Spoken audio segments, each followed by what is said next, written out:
John Lynch was on the radio this morning on KNBR and said a number of interesting things. And why don't we get right into it? Kev has tweeted them out on his Twitter, so we can share the screen. And the first one we're going to play is now there's a bunch of them here, but the one that I think is really, really strong is there's been a lot of talk about, coming from Mike Florio and others, that, Kyle Shanahan, the possibility of Kyle Shanahan potentially being traded. And it's rarely, if ever, happens. But Brian Murphy asked John Lynch about it today. And, of course, John Lynch has no interest in trading Kyle Shanahan. At least he's not going to go there right now, even if he did have interest, but I believe he doesn't. Here's what he had to say. The team. Now, that said, John, we wouldn't be our hard-hitting journalists we are if we didn't ask you. That is, if you don't trade your coach to the Chicago Bears before the game, right? That's I sit back and I try to be focused, but I've found the whole discussion on Kyle and like some of the stuff rather comical. I mean, we have won four of the last 5 division championships. We've been in 2 Super Bowls. Look, the standard here is to win championships, and we've fallen short of that. I understand, but we have an excellent head coach, and the fact people are talking about stuff like that, I do find it comical. We're 100% behind Kyle and what he brings to our organization, and like I said, our focus is really on the Bears and doing everything we can. That's where Kyle's focus is, and that's where all our focus is. Chase, what do you think? All week I've been talking about this whole Kyle Shanahan trade to the Bears, and I just don't think it's realistic for a variety of reasons. I don't think that Jed York and John Lynch want to get rid of Kyle Shanahan. Of note, Kyle Shanahan was a paired up deal with John Lynch to come to San Francisco. And so what is John Lynch going to say? These two are in lockstep together, and San Francisco has had so much success after both Lynch and Shanahan rebuilt this organization. They tore it down to the studs after just an awful era of Niners football following Jim Harbaugh with Jim Tom Sula and Chip Kelly. This organization was a laughingstock. It was a joke. And after Shanahan and Lynch took over, 2017 rebuilding year. They got hot at the end of the year. They made that trade for Jimmy Garoppolo. He ended up playing really well. They gave him that extension. Then he gets hurt early on the next season in 2018, and so that year was a wash. But then in year 3 of a rebuild, they were the number 1 seed in the NFC. They made it to the Super Bowl. After that Super Bowl season, they had a down year in 2020, much like this season in 2024, because they suffered catastrophic injury after catastrophic injury, and there are a lot of parallels between 2020 and 2024. But then what's happened since then?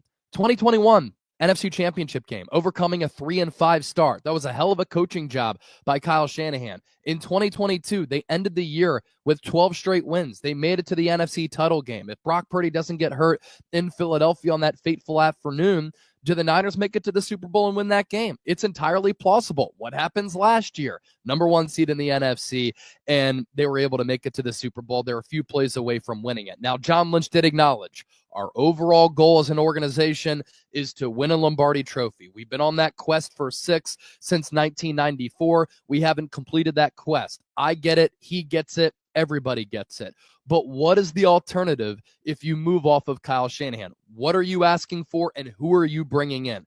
Kyle Shanahan is one of the elite coaches in the National Football League, and if you were to trade him away, if you were to move off of him, I think it's a move that the Niners would regret. Any other team in the NFL, Larry, outside of the Chiefs, would take this run of 4 NFC titles and 2 Super Bowl appearances over the last 5 years. It's been a great era of Niners football. And as far as Shanahan getting traded to the Bears, yes, he might get the opportunity to work with Caleb Williams. But Kevin Warren, the former Big Ten commissioner, is the CEO of that organization. He's a financial guy. He's not a football guy. Kyle Shanahan would not work with him, and John Middlecoff has been on this as well. A lot of Bay Area folks know him. I think he's one of the best NFL YouTubers out there.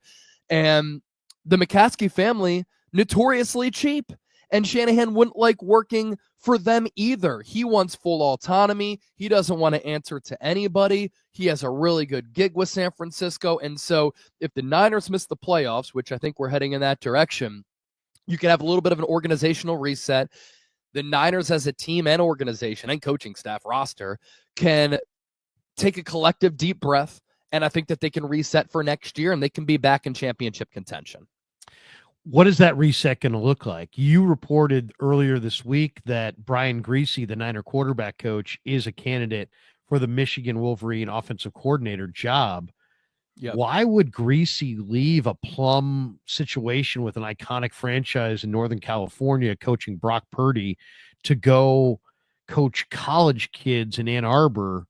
I know he went there. It's not like, he's got no connection. He's got plenty of ties to the Wolverines, but doesn't that surprise you? I mean, this is a guy who had a big hand in identifying Brock Purdy, is being hailed as a guy who's helped develop Brock Purdy. And now he's looking to leave potentially. And I would love to know why he's looking to leave. Wouldn't you? Yeah, so just to clarify, this is from a source close to the Michigan football program. I'm not sure what Brian Griese's desires are. As we know, he won the 1997 national championship as the starting quarterback for Michigan. And so he went there. He's a legend there. He went on to have a pretty solid pro career. And then he was a broadcaster for a while. And somewhat surprisingly, Kyle Shanahan hired him as the quarterback's coach. And for the last couple of years, I think he's done a terrific job of developing Brock Purdy. And you noted that he played a big role in identifying Brock Purdy as a quarterback who people were overlooking. And that's ended up being somewhat of a franchise-altering move for San Francisco, especially if Purdy can kind of find that groove once again, kind of reclaim some of his confidence. And if the Niners sign him to a contract extension, he's going to be the franchise quarterback for this team. But I had reported that, according to a source close to the Michigan football program, Brian Griese, who right now is the quarterback's coach for San Francisco, is a top target in the Wolverines OC search after head coach Sharon Moore fired offensive coordinator Kirk Campbell on Tuesday. And so I think Michigan has interest in Griese. I'm not sure if Griese has interest in Michigan, but you pose the question, why would he leave the NFL to go to college? I think a couple of reasons. He can go back to his alma mater. He can call plays for Michigan, and he's not calling plays right now. I think that check with Michigan would be fatter as an OC, and they're willing to pay, as compared to being a quarterback's coach with San Francisco. And then lastly, could be intriguing because Michigan just recently landed the #1 overall recruit in the country in quarterback Bryce Underwood. And so Brian Griese would have an opportunity to call plays for him. And you have some momentum with this Michigan football program once again. They won the national championship last year, down year, but then they just out-bullied and upset Ohio State in that great rivalry game last Saturday, and they were 3-touchdown underdogs. And so I think Griese could look at it like that. Go back to my alma mater, be able to call plays, make some more money, and then develop Bryce Underwood as my next understudy. And then if he does that at a really high level, who's to say he can't be an OC at the NFL level or maybe even a head coach? I don't think Kyle Shanahan is going anywhere. I don't want to give the Florio thing more legs than it deserves, but it is salacious, and we wouldn't be doing our due diligence if we didn't at least acknowledge that it's part of the public discourse, and it's definitely interesting. And I'm sure it's uncomfortable for, the 49ers to hear that, read that, see that stuff out there, but it's life in the NFL. When you struggle, there's going to be speculation. The other thing we don't know is we don't know how Jed York is necessarily going to react to, the 49ers backsliding. The 49ers came into this year, as you stated in a video, as Super Bowl favorites. Yeah. And it's been a very disappointing year, and Kyle has not had one of his great years. And the roster is not in a great position going forward. You got all kinds of wasted money on guys that can't play anymore and guys who are hurt and are not going to play next year. So I don't know how Jed's going to react to this year. Now, last year he said, hey, you know what? It would have been fine with me if we lost to Detroit in the NFC Championship game. So I don't know how he could go from I was okay if we lost in the NFC Championship game to I'm now going to get rid of Kyle Shanahan a year later. That seems to me like last year's standards were too low. This year's standards are too high. You know what I mean? That doesn't seem right to me. But we also don't know. He may come back to Kyle and say, I want Sorensen gone. I want the special teams coordinator gone. I want to, have another personnel voice in the mix. I'd like your voice to be heard less in the personnel mix. We don't know. Jed's never done that, but Jed could come in and say, hey, new world order, and this is what I want. And Kyle, we assume, wants to be here, but he may, if Jed makes the wrong kinds of demands or demands that he doesn't like, he could just say, I don't want to be here. So I don't think anybody can say with certainty today how this is going to go at the end of the year, because we don't really know how ownership's going to react. Do you think that's fair?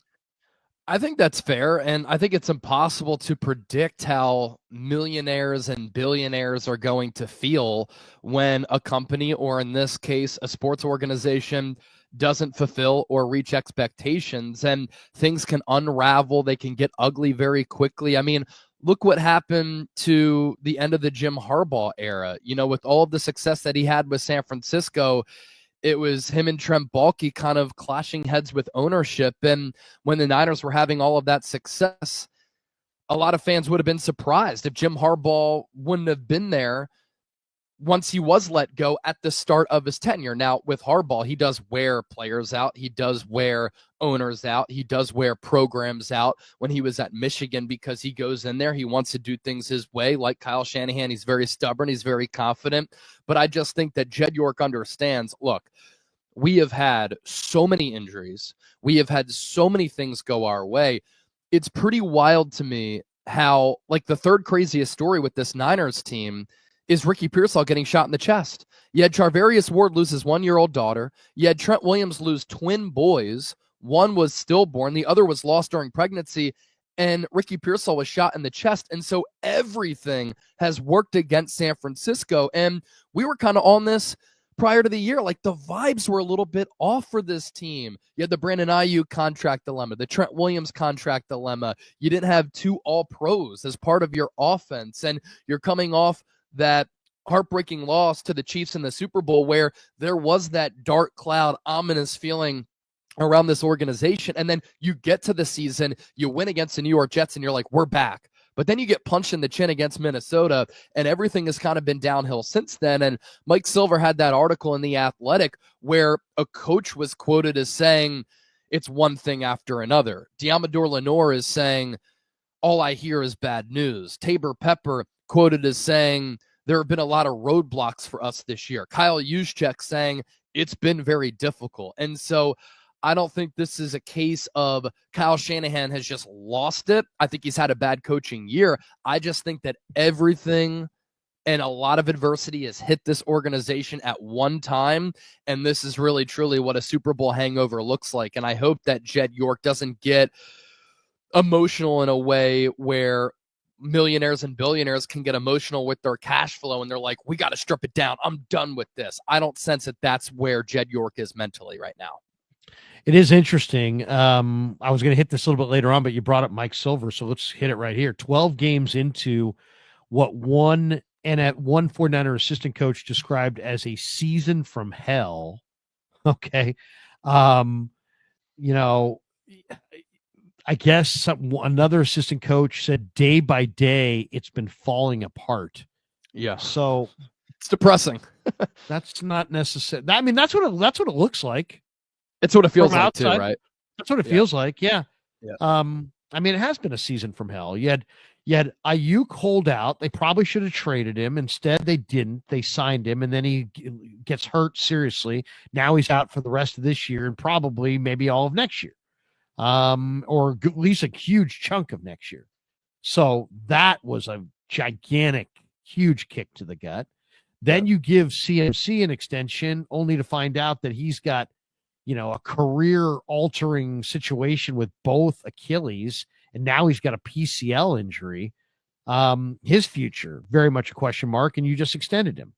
Yeah. And then Debo, didn't they kind of move Debo's money around a little bit?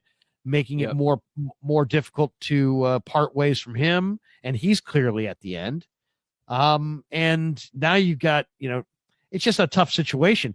Greenlaw that you badly need, but you probably can't afford him. You're about to pay Purdy, I think, probably in line with Jalen Hurts, which is $50+ million, and I think he deserves it. But I think he's probably going to get Tua money or Hurts money, and that's $51 million, $53 million AAV. That's a lot of money. That means you're going to have to get rid of a lot of other guys. Your cap's going to get even tighter. It's going to put even more pressure on your drafting, which has been, not that great, especially in the first round. So they've got, and now the Eagles look strong. Detroit looks strong. Green Bay looks strong. Most of these teams are younger. Minnesota's coming. And there might be other teams. Houston is building a hell of a team. Baltimore, Kansas City, Buffalo. I mean, the Niners are not a top 5 team right now. They're not even, they're having a rough year, but even if they were fully healthy, they wouldn't be a top 5 team, in my opinion. So this has been an ugly year, but what's the pivot? You covered the Eagles last year. They had a rough year, but they pivoted. They got a new coordinator in Fangio. They got a new offensive coordinator. They brought in Saquon Barkley. Here they are a year later with Fangio. They got last year, their pass D couldn't stop anybody. Tampa did whatever they wanted in the playoffs. Now Philly's defense looks awesome, and their offensive line is taking command of games in the fourth quarter, and Barkley looks like a MVP candidate, and they look like a real dark horse Super Bowl candidate. So you saw Philadelphia turn it around, Chase. What's it going to take here? Yeah, and I think Philadelphia matches up pretty well with Detroit, considering some of the injuries on the defensive side of the ball for the Lions, but that's a conversation for another day. But you bring it up. The NFC landscape is very, very competitive, and there are some really good teams within this division. You mentioned the teams that come to mind, but also Arizona has improved. Seattle has improved. Mike McDonald's done a hell of a job with the Seahawks this year. That's year one of that current regime. And so San Francisco has their work cut out for them, and we're entering a 2024 to 2025 offseason, which could end up being one of the more pivotal off seasons in recent memory for the San Francisco 49ers. But a couple of things that I want people to keep in mind here. In the NFL, it's a league of parity.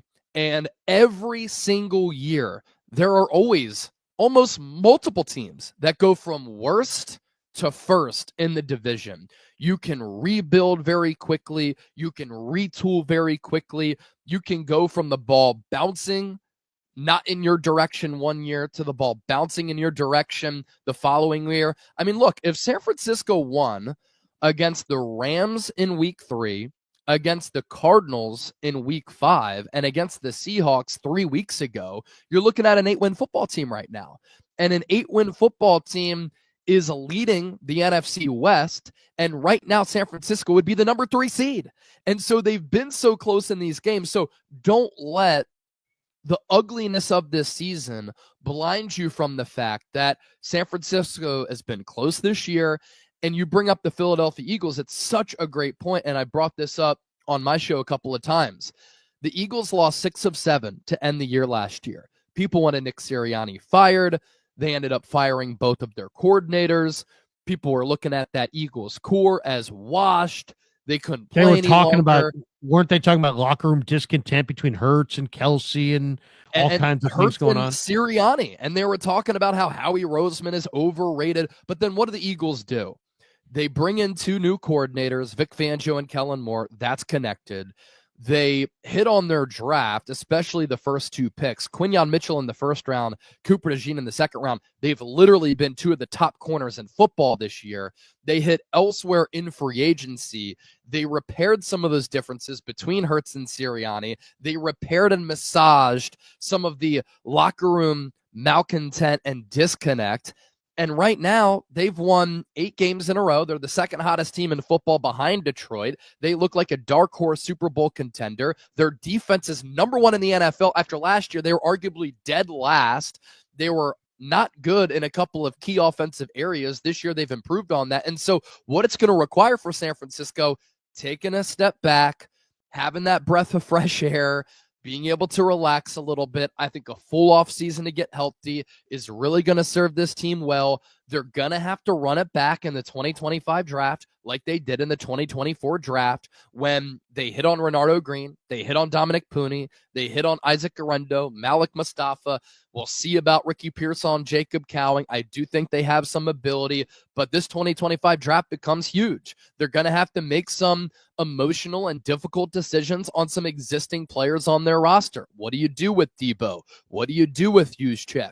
What do you do with Kittle? What do you do with Trent? And then you hit in free agency on a couple of marquee spots, and then you can be right back to Super Bowl contention next year. I don't think it's to a point where you have to tear it down to the studs and completely rebuild, because I don't think that's what's required. I think when you look at this team right now, lastly, before I throw it back to you, there are keepers on this football team. Brock Purdy, Christian McCaffrey, Jordan Mason, Isaac Arendo, George Kittle, Jawan Jennings, Trent Williams, Dominic Pooney. Hopefully Brandon Ayuk can come back. Jury's still out on Pearsall and Cowing. On defense, you have some work to do there. But you have Nick Bosa, Fred Warner, Diamador Lenore, Renardo Green, Malik Mustafa. Those are solid players at all three levels. And then I'm intrigued by Evan Anderson, D. Winters, and I think better coaching can help out Jair Brown. And so not everything is lost for this organization right now. No. And you mentioned probably one of the brightest spots in Anderson, who's been really, really good against the run. And PFF graded him out this week as the second highest graded 49er, not just defender. It was like 49er across the board, either side of the ball. John Lynch, one more from John Lynch this morning, and this is pretty good. He was asked about, how the Niners bounce back here. I mean, they're in an absolute most crucial moment of their season right now. Here was Lynch, and let me see if I can get this going here. It's wild, man. Oh, here we go. Looking forward to it. There we go. Let's see. Put it over here. There we go. It's wild, man. You guys, as crazy as it's been, you guys are in this thing. That's the attitude. You hit the field Sunday, you win that game, you're like, you got a new outlook on life. Yeah, we got to fight. We got to go out there. That's number one. It's our job. It's our charge. We're paid to do this, and we're talking about all the guys we're missing. We still got a lot of really good football players, prideful, but you can't get your ass kicked a couple weeks in a row and not respond. And that's what I fully expect, is that we come out with a response that's up to our standard and what we expect. I hear people like Steve Young, who's had our back, and I don't blame him for talking about this team the last couple of weeks the way he did. You got to earn that right of impressing guys like that, and we have to go do that. We have that opportunity this week, and I'm looking forward to it. It's wild, man. I didn't actually hear what Steve Young said, but I'm sure he was very critical. I'd love to hear that from Lynch. It's like, hey, man, we got our ass kicked and we got to respond. That's the question, I guess. The biggest question in Ninerland at this point, with the game 2 days away against the Bears, we all know this has been an ugly year, right? Yep. The holdouts, the injuries, the tragedies, the Ricky Pearsall being shot, just all the different trials and tribulations this group has gone through. It's been a rough year. That's not necessarily why they're not having a good year, but it hasn't helped. And it kind of feels like it's starting to weigh, like the whole season's starting to weigh on them overall. Yeah. But, to me, the big question is, what are we looking at here, Chase? Are we looking at a 49er team that is not playing as well as the Bears and is going to hit the field on Sunday, lose, and just kind of wither away and be eliminated and have no fire? Or are we going to see the 49ers really have another chapter here in this season, win this game, win on Thursday night against the Rams, show a little fire, show a little fight, show a little energy, and have another run in them? Do they have another run in them, or are they simply, because the last 2 weeks look like a fadeaway, but you can look bad against good teams on the road in cold weather. To me, Sunday defines them and their season. What are we going to see? Are they done, or do they have some fight left? I think they're done. I just think it's too little too late. And I think that we've seen a football team all year that hasn't played good football. And we've seen a team all year that's been poorly coached. They've played poorly. They haven't executed when they've needed to. They've been bad in a few areas. They turn it over a lot. They've committed a lot of penalties. The self-inflicted wounds have really hurt them. I think the injuries have gotten to a point where it has exposed their depth to a certain degree. And just think about this football team collectively. They're up and down inconsistent offensively. They're flat out bad on special teams. And defensively, they're not good, especially in the last 2 games. 9 consecutive red zone trips in which they've given up touchdowns. They've given up 100 yards rushing the last 2 games, and they've looked a little bit lifeless. The effort hasn't been there. The swagger, confidence, physicality, that's been missing. I just still don't know how you miss 19 tackles in a game against the Green Bay Packers. And so I know that you can bring up 2021. They started 3-5 and they made it to the NFC Championship game. You can bring up 2022 when they started 3-4 and then they won out. Those teams were different. That was also at an earlier portion of the year. Now you're at a point where I just think the players are looking toward the offseason saying, man, we've had these short off seasons. We've had some heartbreaking losses, 2021, 2022 NFC title game, 2023 Super Bowl. We need a little bit of a reset here. And even if the Niners were to get into the playoffs, look, you're looking at a 7-2 first round matchup right now against Philadelphia on the road. I don't like how San Francisco matches up against the Eagles. They have no chance of making a run. I think it's better for this team to have an extended off season to start looking ahead to 2025. And I think this Bears team, despite losing six games in a row, they're actually playing pretty solid football, especially over the last 3. Larry, you can make the argument they've choked games away. They could have beaten Green Bay, Minnesota, and Detroit. Those are 3 of the top 4 teams in the NFC right now, and some of the top 6, 7 to 10 teams in the National Football League. Like, they're 9th in points per game defensively. They're 5th on third downs defensively. They've had some key metrics that have been pretty impressive. Caleb Williams is playing really good football. If it weren't for awful game management from Matt Eberflus, we'd be looking at the Bears as a completely different team in a completely different light. So I just don't see how turnaround is going to happen. You know, Niners like 5th in total defense, but 24th in points. Is that right? The Niners? Yeah, I think I thought someone said they're 5th in total defense. 5th in yards per game. The Niners are 5th in yards per game, but they are 24th in points per game, 26th on third downs, and 31st in the red zone. They're giving up touchdowns nearly 71% of the time in the red area.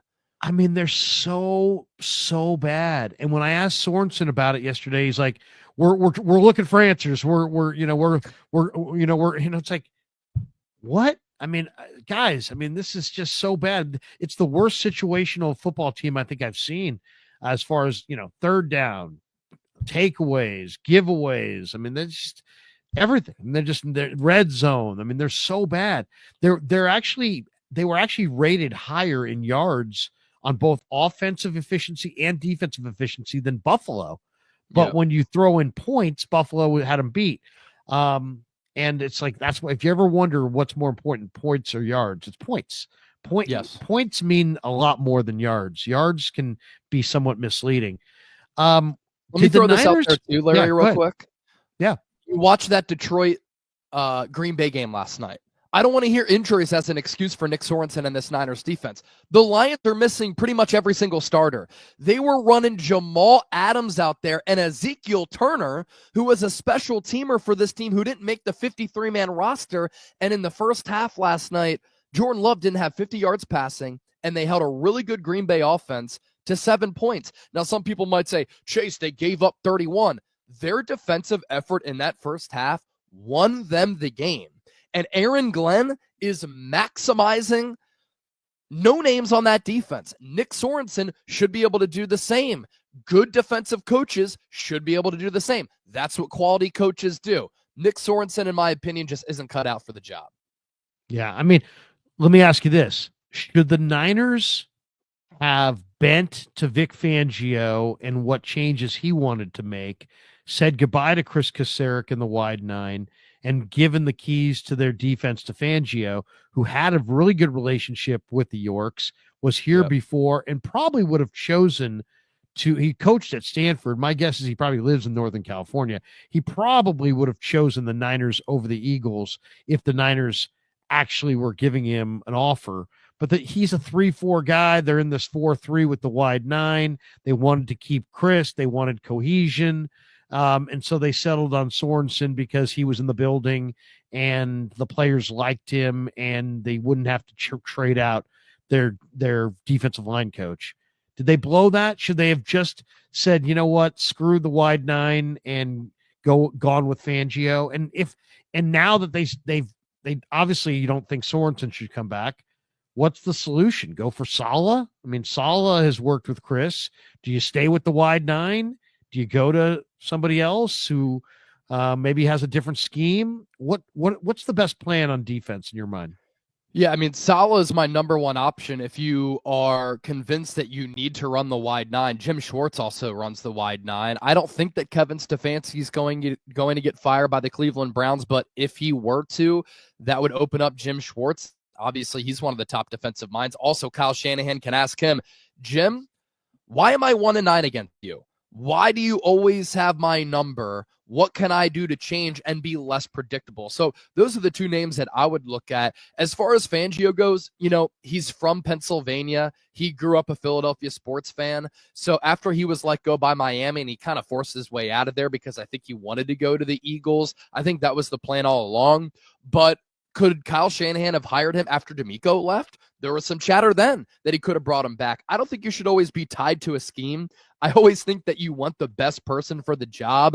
And this Eagles defensive turnaround, albeit the personnel has played a role, it has been incredible. The Eagles last year, 26th in yards per game, 25th in yards per play, 30th on third downs, 30th in the red zone, 24th in sack percentage.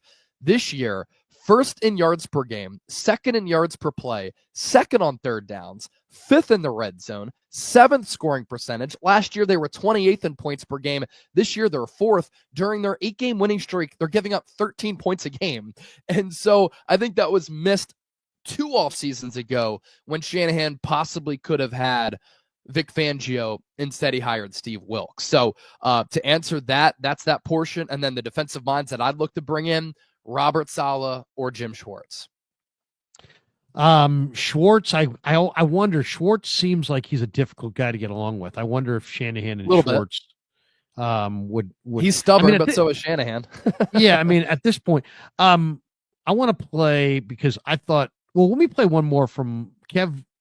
Wants me to play the one from Lynch here. This is a pretty good one. This is Lynch on the run D, and then we'll give your thoughts on the run D. But I want to play your video because I thought it was one of the more entertaining videos I saw all week.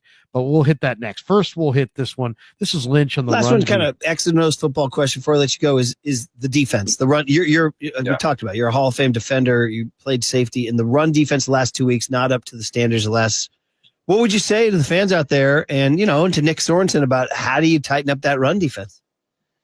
Well, it's it's got to be a collective effort. Everybody's got to be on their assignment, and then fundamentals. You got to tackle, and I think the details of your assignment. Are you on this leverage point or that leverage point?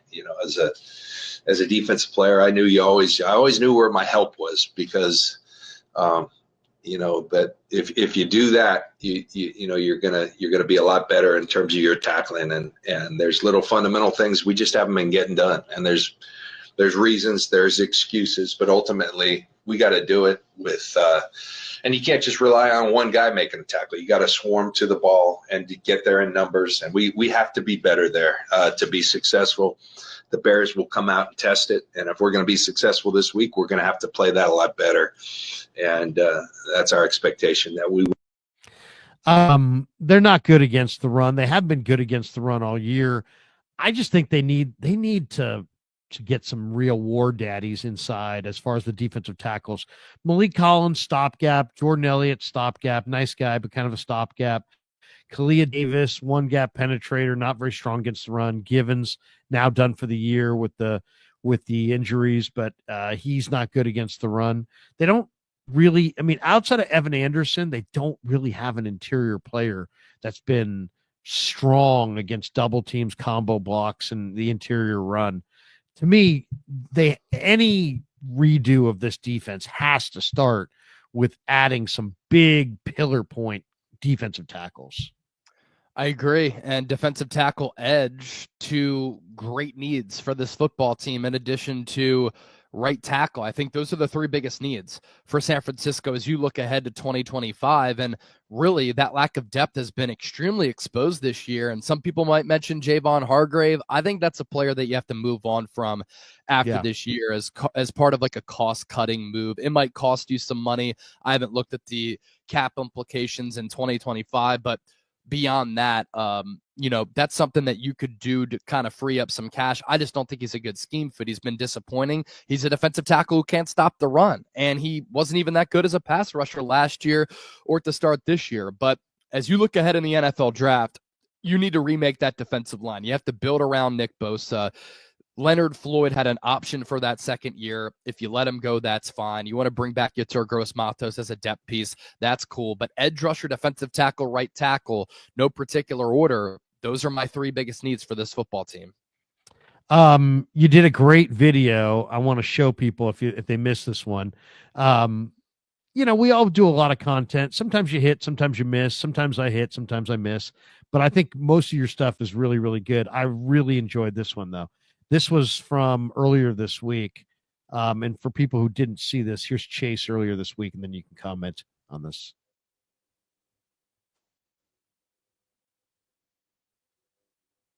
I'm not hearing it. Oh, wait. Hold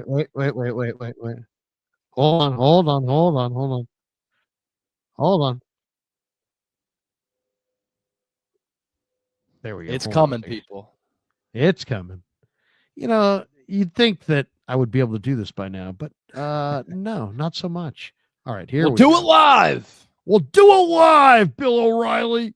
All right, here we go. Here's Chase with the video of the week. Let me pass along some facts, even though people don't like to hear the truth or face the noise. The 49ers entered the 2024 season as Super Bowl favorites, yet they've lost 3 games to divisional opponents when they've had leads inside 2 minutes to go. They haven't beat a team with a winning record this year. They've been poorly coached. They've played poorly. They've continuously shot themselves in the foot. They're an undisciplined football team. They've now lost 3 games in a row. They're not going to make the playoffs. And in back-to-back games, they've gotten dump trucked and embarrassed 38-10 and 35-10. Yet it's so funny to see people in the comment section on YouTube and on social media who talk about people who cover this team and are willing to criticize the Niners, and they categorize them as negative clickbait chasing merchants. Look, life is not sunshine and rainbows, nor is football, and it's not our job to hold the jockstrap for this Niners organization. It's our job to tell the truth. Wow, fiery. I liked it. What kind of reaction did you get? And the only thing I guess I would push back is are they not well coached, or are they just not very good? Because I mean, you're right. I haven't seen a lot of improvement from some of the young players, but it is interesting that these same coaches, the same staff, was in the Super Bowl last year. And it's like, is this not a well-coached football team, or is this a football team that, has lost huge pieces on all 3 levels of their defense, huge pieces on offense, and looks like their weapons kind of got old overnight? I don't know. I don't know if that's the only thing I would push back. The rest of it, they are undisciplined, and that is partly coaching. Yes. And they're terrible at situational football, and that's partly coaching. But as far as, I don't know, when I evaluate a coach, I always go with, do I feel like the team's playing hard? And as sad as they are, I kind of feel like they're not dogging it. They're playing hard. They're just not good. That's my take. Well, let me ask you this: are they well coached on special teams? No, I don't think so. No, they're definitely not well coached on special teams, and defensively, are they well coached? I don't think like. So. Well, to me, they're inflexible on defense. We're going to run our wide 9. We're going to send 4, And if we can't get it done with our 4, we're screwed, because we're not Yeah, going to be but- able to dial up any kind of creative blitz pattern, pressures, Yes. games. They're not, I am not seeing the creativity that I want to see when that has to come when you're a coordinator of a defense that's not an elite defense. Right. And, you know, I thought what Brian Baldinger said earlier this week, he sees all of these defensive coordinators maximizing personnel and getting very creative with finding ways to get free hits on the quarterback. I have not seen Nick Sorensen do that all year. And I think that we've seen scheme breakdowns. I think we've seen miscommunication. I think that we've seen communication miscues. The Niners missed 19 tackles against the Packers, 15 in the first half. I think that comes down to bad coaching. I think when teams go 9 for 9 in the red zone the last 2 games, that comes down to coaching. This is not a fundamentally sound team on special teams, on defense, and this year, I think they've been lacking fundamentals on the offensive side of the football. Now, I think attrition and player decline has hurt them on the offensive side of the ball more so compared to them being poorly coached. But man, some of the penalties and some of the mistakes that they've had, I think that does come down to coaching. And I think you and I are in agreement on this because we both said it. Kyle Shanahan has had one of his worst coaching seasons of his career, which does come down to coaching. And so that's where I'm coming from that standpoint. As far as some of the feedback that I got, you know, you always have to take everything on social media with a grain of salt. Some people were like, somebody rubbed Chase the wrong way. No, but when you're in my comment section and you're in my mentions saying you're a clickbait chasing merchant. No, all of my opinions are backed up and well thought out with analysis, with data, with my eyes, and I'm a well-researched person, and our eyes don't lie to us. The Niners are 5-7. They've lost 3 games in a row. They haven't beat a team with a winning record. Another comment that I got, the Seahawks, Chase, they're 7-5. They didn't have a winning record when the Niners beat them. And so at the time of the game, they have not beat a team with a winning record this year. And so I think any time that you enter the year with Super Bowl aspirations and now you're probably not going to make the playoffs, that's a disappointment. You can't just get positive news all the time because then it's misleading. If you want that positive news all the time, you know where to go to get it. But I don't think that you're going to learn. And our job as content creators or broadcasters, I don't deem myself as a journalist, is to tell the truth, is to analyze the game. It's to pass along facts. And the fact is that the Niners have been a disappointing team this year, and they have nobody to blame but themselves. And yes, you can use injuries as an excuse.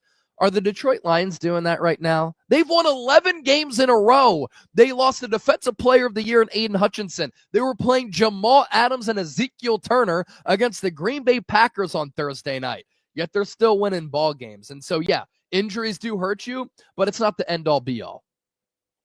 Are you more down after this year at this point on Shanahan or Purdy?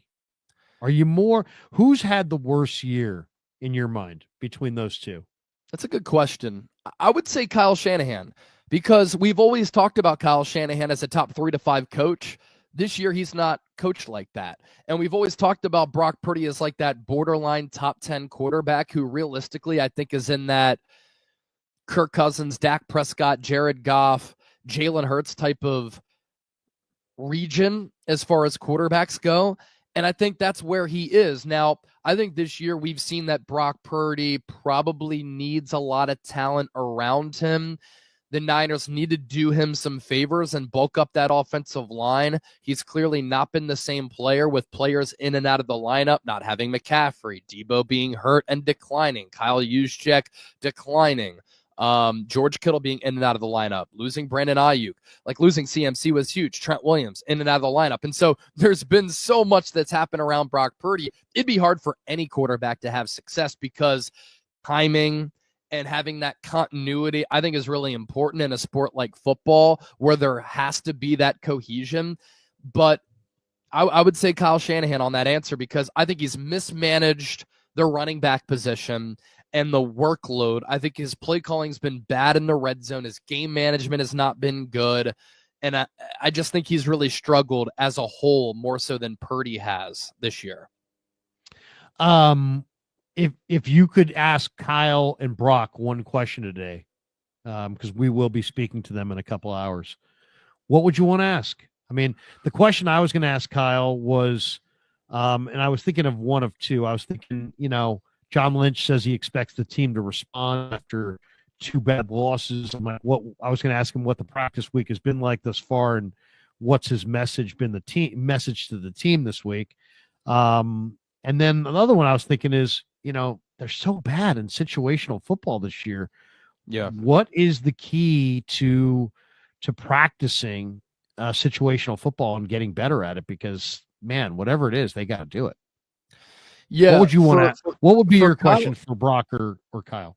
Yeah, for Kyle Shanahan, I would say you watched that game last night between the Lions and the Packers, and you saw how aggressive Dan Campbell was.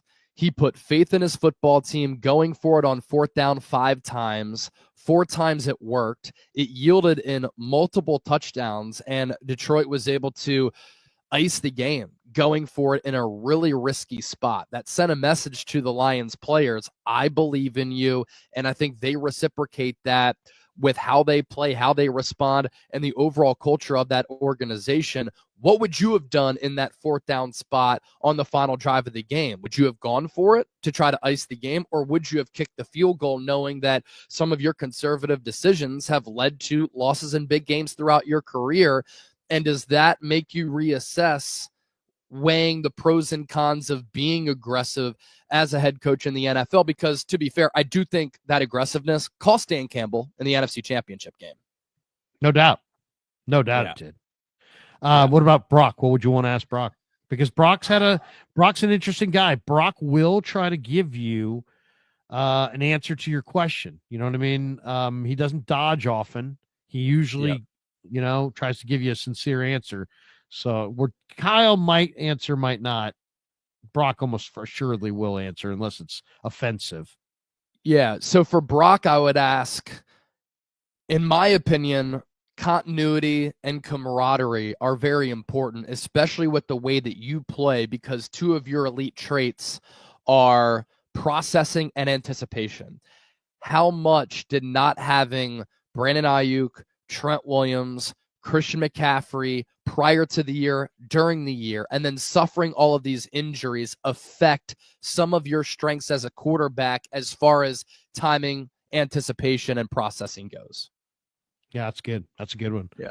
I was going to ask him about Pearsall and why he's not connecting with Pearsall, and that's a good one too. If is that on him? Is it on Ricky? Is it on both of them? What do they need to connect? Because they're not connecting.